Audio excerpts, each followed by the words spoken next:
Hey everyone, I just wanted to hop into this week's content to get into the fossil record overview. There's a lot of misconceptions that go into this. First of all, kind of with how it's even supposed to work, or at least what scientists are looking at whenever they are examining the fossil record. We tend to think of it in terms of this a ladder type of progression, but that's not really what anyone expects to see, and it's not what we see either. Um, there's another misconception that faunal succession is a myth, that geological column, that is a real thing. And certainly dealing with that in various models is really, really important. The Cambrian explosion is a really, really interesting time where we don't have a lot of fossils from before this time in particular, but we've certainly been collecting more, and we have a lot of trace fossils. So how should we understand those, and what was this sort of event? Is it possible that various mechanisms that we know of, especially on the genomic level, could even begin to account for something like that? What about transitional forms in the fossil record? That's really a misconception, that there aren't any and that they're lacking. There's certainly lots of different intermediate types of forms, and really transitional species is not even really the right kind of term to use. We'll cover some of those here in this lecture, but there will be several others. There are a lot more. So let's get started. This idea of bushes and ladders, it's in some sense we kind of think of this direction to evolution, or direction and progression of species, where you begin with this prokaryote, and then it becomes a eukaryote, and then the eukaryote becomes more complex over time, and it leads to humans. But humans, even in the evolutionary model, they don't come from monkeys. So for example, the type of question, if humans evolved from apes, how come apes are still around? Really a better way to even think about, or to even be able to begin to understand what the actual scientific model is. It would be more akin to asking, if Americans came from Britain, why are there still people in Britain? That would be more akin to this, at least this part of the concept of evolution. Um, Instead, you have some kind of bush or tree or something like that, and even the tree doesn't quite do justice, especially for prokaryotes that can have lateral gene transfer, but at the same time, this is pretty much more along the lines of what we might expect, where there was some kind of common ancestor connecting different major groups. So you see reptiles and amphibians would share some kind of common ancestor at a certain point, that would share a common ancestor with mammals and fish and so on, and echinoderms and so on and so forth. If you go all the way back, there of course only would have been single-celled life at some point, which is what we see in the actual fossil record. So having that be part of our model, whatever that will obviously be really important. This particular graph represents, so the center of the graph is the beginning of the Earth, and then going outwards in the radial direction becomes more and more recent. So that's how you can think of this. But you see that bacteria are still bacteria. They're not just becoming more and more complex. Now, of course, within this model, bacteria today would have gone through an awful lot of evolution. So they certainly are very good at what they do. If they didn't actually change over time, they would have went extinct a long time ago. And so on and so forth. But those bacteria, they're just as evolved in this sense as a human being. Now, of course, there are a lot of differences between a human being and a single-celled organism, but at the same time, it doesn't really make sense to think of this in a ladder progression type of thing, but really a radiation coming from various common ancestors at different points. So here's a nice example from the horse. This is an incorrect diagram, but it's from 1925. And really, it was the best we could have done, of course. And the idea was that, well, we see these things in the fossil record that coming from older parts of the geological column, basically farther downwards. And the horse skulls you see there were smaller.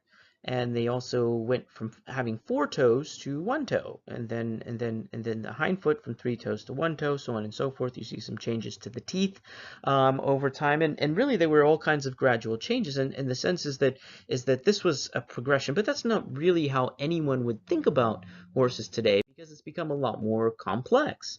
As we've discovered more fossils in the same type of geological layers. In the Miocene era, for example, there were a lot of different members of the Equus genus that existed at a particular point in the past. And so this is what I mean. It's not really a progression from a single population that just becomes more and more evolved over time. That's really a wrong way to think about even within a particular genus like the Equus genus. We'll come back to horses a little bit later in the next part. But really how one could even begin to think about piecing this together is let's say there were, this is just throwing out numbers, if there were 1,000 species that existed out of all the horses ever, let's just say that's the case. Now, of course, we'll talk about what is a species. That in itself is not an easy question to answer. But so let's say you had 1,000 pieces, that there were 1,000 total, and you only had 100 of them. Well, if you had enough detail, you'd reasonably be able to get the pieces in approximate places. But then if you discovered a bunch of more pieces, you would actually rearrange your initial arrangement. Actually, you would get closer to the overall picture, and that's really a good way to think about what goes on with the fossil record. It's that, at any given time, is it complete? Is it exact? No, it's never really going to be, but we are coming to a more accurate understanding of what lived in what time and how various things could be related to each other. But at the same time, and then of course, what I've seen happen is that non-scientists say, look, you're just rearranging the puzzle to fit your data, but that's what you should do if you have more pieces to your puzzle. And so that's actually a strength where each iteration of the puzzle with more fossil finds is more accurate than it was before. And of course you should rearrange things around. And we'll look at humanity's family tree next week. So here's just an example of this faunal succession thing where really strata, unless there's some kind of obvious fault line, which are pretty easy to tell, strata get older the farther down you go in the geological column. And so and we see similar types of sorting all over the world. There's a few spots where we actually have a quote complete geological column. And so, but you could match the strata together. And the interesting thing is that you can go ahead and you can either compare the depth of these various strata versus various fossils, or you could actually just date them directly. And we find that, yes, this is indeed the case. And you only find certain types of animals in particular strata layers. So, for example, trilobites. That are featured here in the lower Cambrian, we start to see trilobites disappearing from the fossil record, and they're no longer around today. But we only find them in particular different types of strata. Now, this is, of course, a challenge to explain if these really weren't deposited in different, really, ages. If you have the position that all of these layers formed in a single event or in a very short period of time. You would have to obviously be able to account for this. This wouldn't be a challenge for a non-global flood Christian perspective, but it certainly would be a challenge for a young Earth global flood perspective. To either claiming that such a thing doesn't really exist, or that it can easily be explained by things like density, which it really can't. But anyways, the plants were in on it too, which is kind of a neat forest that was very, very well examined and preserved. And this was found in China, and there were some very, very unique plants that lived in. No plants, nothing quite like we have today. Remarkably preserved. Basically, was covered by a bunch of ash in a period of just a few days. It's basically like preserving what this area of the world was like at a moment in time about 300 million years ago. And you find the types of animals are very, very different from what we see here today. Here's an example of that, where here's two coal seams on the top and the bottom. Now they were looking for coal, and then here's a section of flora, here's another section of flora, and so on and so forth. And so it's really interesting. These types of plants that were found in this forest are only found in this area, and also animals, really primitive amphibians or insects that exist. No bees or reptiles or mammals or birds are ever found in this part of the forest. There were no flowering plants or pines or different cattails or water lilies. This fossil record, this is really important. It's not mixed up. It's not found mixed up anywhere in the entire world. The last real, I would say, last um, geologist that really held that position would have been William Buckland, who really thought he found evidence of a bunch of animals mixed up together in a cave, but really what he ended up finding was a hyena den. I encourage you to look up the story of William Buckland and the hyena den. For an accounting for really the last geologist. He was a Christian as well, but he thought that he had found evidence of a bunch of animals all mixed together, but that's not really what he ended up finding. They were brought there, but not by a flood, but they were brought there by a hyena. The Cambrian explosion is interesting, and we're going to spend a little bit more time on this. This one is a difficult thing, but we kind of have this sense, this idea.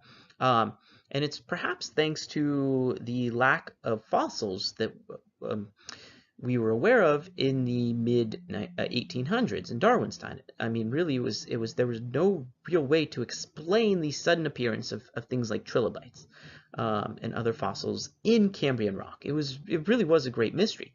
Many have seen this thing as perhaps a type of creation event or a day 5 of Genesis if you're going for a concordance model. So Stephen Meyer, also in Darwin's Doubt, he argues that this is too fast to occur by natural processes. That I guess God designed or made, but really this magazine cover from Time magazine helps summarize how at least many people think about the Cambrian explosion, but that does a lot of injustice to the types of fossils we also see before then, and so on and so forth. But it says, new discoveries show that life as we know it began an amazing biological frenzy that changed the planet almost overnight. Now, the phrase almost overnight is perhaps a little, well, misleading. I mean, the actual Cambrian period lasted quite a long time. I mean, we're talking a good 25 to 50 million years long. And so I mean, overnight in a geological scale, that's a short period of time, but that's a really long period of time. And so there really actually are abundant fossils before then. And of course, an infamous question is, where are all the Precambrian rabbits? If rabbits were formed, fully created, they should be found in these older geological strata and all kinds of modern species, but they're really not. A lot of the fossils in these are microscopic, and hence it's pretty easy to think that life just suddenly appeared from nothing. Cyanobacteria, for example, here's stromatolites, where you see basically it's a built-up layer of lime secreting cyanobacteria and trapped sediment that create these little structures, and they are quite old. There are also some other fossils. The earliest direct fossil evidence, here's an example of a microfossil, and you have a link to the paper this week, and it's really difficult though to determine when the earliest life, what we really have, because it's very, very similar to geochemical processes. So here's an example of some of the earliest direct evidence of life. There is some potential, there was a paper a few years after, for example, Nick Lane wrote the Vital Question book, evidence for early life in Earth's oldest hydrothermal vent precipitates. So there is perhaps some evidence of life occurring as early as 3.77 or even 4.3 billion years ago. But the earliest undisputed life are these simple microfossils that you have here. And indeed, they are biological, but the ones in the hydrothermal vents are still hotly contested. So anyways, what other types of things do we see early in these eras? Well, before 700 million years ago, so this is well before the Cambrian period, some of the most complex organisms were these acritarchs. And here's just an example of what they look like, and these were some of the most complex things that existed on Earth at one point. And again, this is something that is going to be very important, the field and study of biostratigraphy. Basically, what geological layers or what order do you find the progression of life in? This is what we see. These are quite a bit more complex than cyanobacteria, but at the same time are much simpler than things that follow it. Some challenges, obviously, that one would have to finding Precambrian fossils. Well, if there's not hard bodies, it's harder for them to actually leave fossils. The Cambrian has a lot of direct body fossils, and have evidence for 2/3 of modern animal phyla, a lot of traces of animals moving around, and evidence of what's called bioturbation. You can click on the link there. I'm not going to go over it now. And really only a handful of body fossils from this era have been able to pass the rigorous scientific scrutiny. The first one was actually found in the mid-19th century, but we didn't realize it was Precambrian until the mid-1900s, over 100 years later. So we did actually have some Precambrian fossils in the time of Charles Darwin, but we didn't realize until 100 later then. But we have a lot of different types of fossils, 50 localities worldwide with 100 genera. There was a big radiation or diversification that occurred in the Ediacaran, so it's kind of like the Ediacaran explosion, but most of the Ediacaran taxa seem to have disappeared by around the startish of the Cambrian period, which is really interesting. So why is that the case? Or is it just simply that we don't have the fossils, or what was the deal with the life? I mean, we do see some sort of continuity between the two. So let's take a little bit closer look here. Here's an example of some of the organisms that lived here. Here's just a labeling of there. You can pause it. Let's see here. This is an example of a particular specimen going through one cell to many cells. That's A to F, so that would be the first 6 things in particular. There's red algae and J. I don't know if you can see that. There's a simple sponge-like thing, and then there's the scale bars in different ones. So it changes, but they're on the order of a few hundred microns. So for example, a modern cell would be about 10 microns or so. So this is quite, quite a substantial type of structure. Modern cells in human beings, I mean. So then we start to see different, these are some common or almost classic Ediacaran biota. And so here are a few labeled here. I'm not going to go through them. Probably A is the most famous, at least one that I've seen the most personally. And here's an example of some trace fossils, though, where you don't have the actual hard skeleton of something yourself or itself, but you have traces of it being alive, and sometimes they can be hard to distinguish from just basic processes of non-living things. But as time goes on, we start to see it become much clearer to find trace fossils. And then, of course, finding trace fossils becomes quite easy once organisms have things like feet. So we have a lot of trace fossils, for example, outside the Grand Canyon and in many different layers that we have throughout the geological column.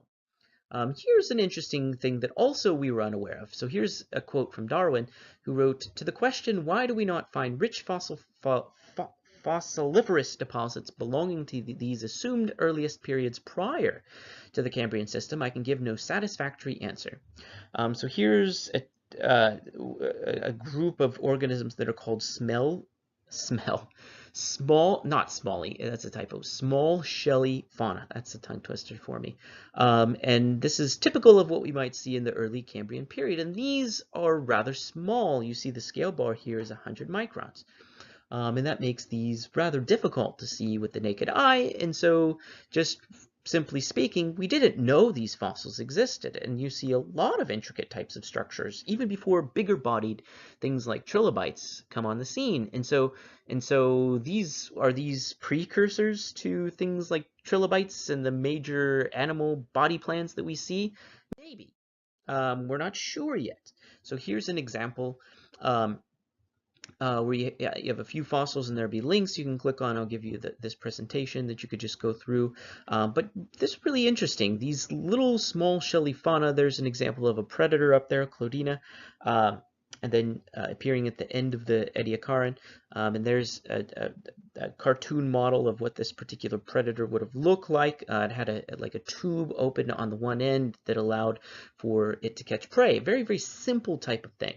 But at the same time, it represents a very significant thing. But this happens, the point, one of the points is that this was kind of like in the middle or before the Cambrian era. So it's not as if these things just appeared out of nowhere.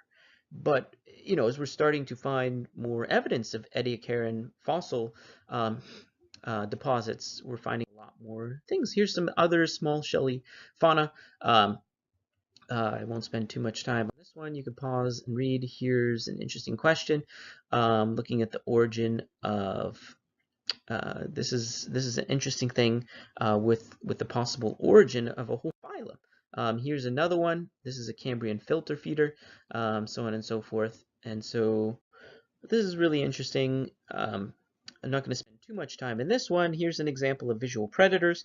Here's a few on the left here. Here are some either casts of them or and the pictures on the right in terms of what you see with their eyes, and then you end up with some kind of interesting description, and it turns out you can start to build these phylogenetic trees, or you can build cladograms.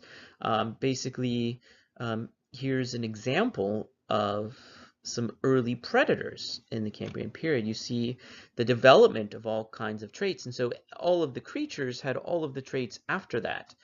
So for example, if you go down to Bergessia, on that bottom right diagram, you see it down in the bottom right there, it would have 7, 6, 5, 4, 3, 2, 1. So it would have all of these features, but it wouldn't have 8.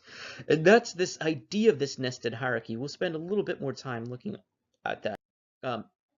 And here's an example of, again, just to kind of break that up in more details, you might see something like this, making a phylogenetic tree where you see time as some kind of arrow in one direction, and you have some kind of common ancestor in the past, and then you could have various branches or lineages. You can have terminal taxa that are represented. They're either all living or they lived simultaneously with each other, that they would be at the same horizontal level if they live contemporaneously with one another. You can have various nodes internally. That would be an ancestor or some kind of common ancestor of two lineages, and so on and so forth. So you can go ahead and pause that. That's a sister taxa. And then particular traits are often represented with some kind of hash or something like that. And so, but just to talk about what actually goes into these types of diagrams. A diagram like this, here's an example. I just wanted to put this here because it might seem, people would say, well, you're just arranging that because you think that you just believe that all of these animals are related to each other, but here's how you would actually do that. So obviously this is a summary of morphological character data. This was based upon 580 variable characters, each of which is carefully identified, defined, and divided up into discrete character states, encoded and coded. It was repeated for 173 different taxa. A lot of fossils are missing certain characteristics, which is typical. And it's still a lot of work, though, to enter all of these in, and then you could run some kind of cladistic or phylogenetic analyses. There are entire textbooks devoted to just that step of the process, and articles devoted to testing the reliability of these methods and improving the methods, and they're continually being published and calculating support statistics. These support statistics are important because they tell you whether or not your data have any actual tree structure or not. This type of thing doesn't get a lot of attention often in scientific publications, but the interesting thing is that it's really typical to find this, to find some kind of statistically significant tree signal, that this just isn't a random grouping of organisms that aren't related to one another, but we do find this type of nested hierarchies going around, and this is a really, really important question. But the thing is that we see this all over the place, and that's a really, really important thing. Why is it that we see these well-nested hierarchies, that you can have this particular group, these traits, and then you expand it outwards a little bit more, and it turns out that you can just keep going for pretty much all living organisms. So this type of thing, it's a little bit challenging to talk about this, especially in a sudden sense. I mean, that's certainly clear. There are a lot of details we don't, but it certainly appeared more sudden because we have a lot of fossils we didn't in 1850. And then really this overnight, the Cambrian era refers to a period that was a good 30 million years long, and then a good 90 million years before that in the Ediacaran era. So this idea that it was like an explosion or a big bang really is a misnomer. It doesn't make a lot of sense in light of all the fossils that we're starting to find.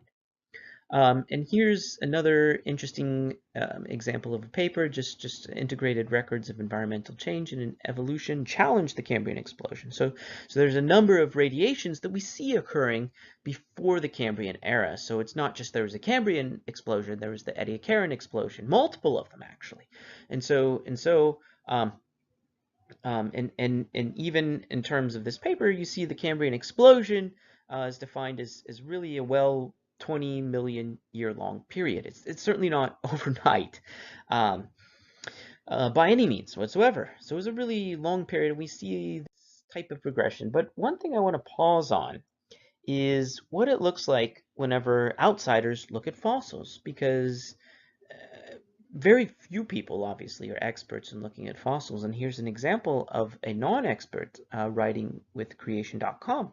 So this is Andrew Lamb, and he was writing about this particular paper with the title of his article though was Ancient Mutant Jamaican Sea Cows. So here's from his article. He actually made one correction after engaging the author, but then didn't actually bother to change the other things. So he said, the bones pulled together by Daryl Domning to construct what he named this species came from 3 separate bone beds with 5 meter within the 5 meter thick Guy's Hill member stratum rock in Jamaica. Note, in evolutionary thinking, those 5 meters would represent several million years worth of accumulated sediments. Some of the bone were found by themselves, and then there were hundreds of bones. He lists some of the different species that are there. And then down here, Andrew Lamb concludes, it seems quite likely to me that in constructing his, quote, legged sea cow, Domning combined bones from different kinds of creature. Remember that bones of both land animals and ordinary sea cows have been found in the Guy's Hill member bone beds. And so this is a really interesting claim of Andrew Lamb. So Domning actually responded. Here's an example of a response from Daryl Domning. What it looks like from him in describing the site in more detail, and so on and so forth. And here's something that I just wanted to point out. When time comes to analyze accumulations like these, it's usually not hard to tell whether a given isolated bone is from a sea cow, a rhino, a crocodile, etc. Bones of different animals really look different, so it's generally not a matter of guesswork. And so anyways, here is, and here down at the bottom, he also mentions no widespread catastrophe needs to be postulated to explain a pile of bones only a few meters across. And so you can have this, and you could read more of his response if you want. But this is something that's really important. This is Andrew Lamb writing, and it was never at the site. He didn't dig things, and he's not an expert in the field like Daryl Domning. So anyways, that's something though. We can look at a bone and call foul. That would be really, really crazy. This would be a conspiracy of the utmost type, but it's simply not true. It's a lie that this really creation.com article is just saying that Daryl Domning is making up imaginary creatures. And also this several meters worth of sediment is really just not true either. And Daryl Domning noted here, quote, as a lifelong practicing Christian, I'm always dismayed to see evolution being a stumbling block that divides my fellow Christians against one another. It's not necessary. I can testify that in my own career, not only have I personally dug plenty of, quote, transitional fossils out of the ground, but also found that Christian theology makes a lot more sense in the light of old Earth Darwinian evolution, with modern updates, of course, than otherwise. Let's keep it respectful, sisters and brothers, and a Merry and blessed Christmas to all. So that's something that's really important. We're going to pause here and pick up next time. But this is something that is extremely important, which has to do with what it looks like whenever a layperson or someone who's learned a little bit of knowledge comes in and looks at some fossils and say, no way. I mean, looking at these fossils, that's a reconstruction from the picture. Here's some of the fossils that were found. And you can say, no way you can learn anything from these fossils here in these particular fossils, but you can learn an awful lot by very, very careful study. And also knowledge of what kinds of other creatures exist and when were these particular fossils found. So this is not someone who's just imagining a creature, but this is someone who, an expert in the field, is accurately and carefully characterizing fossils, the specimen that he found. So that's really, really important. But yeah, as a non-expert looking at this, we'll also look at whale fossils as well here in the next little segment. But yeah, that's it for this first one.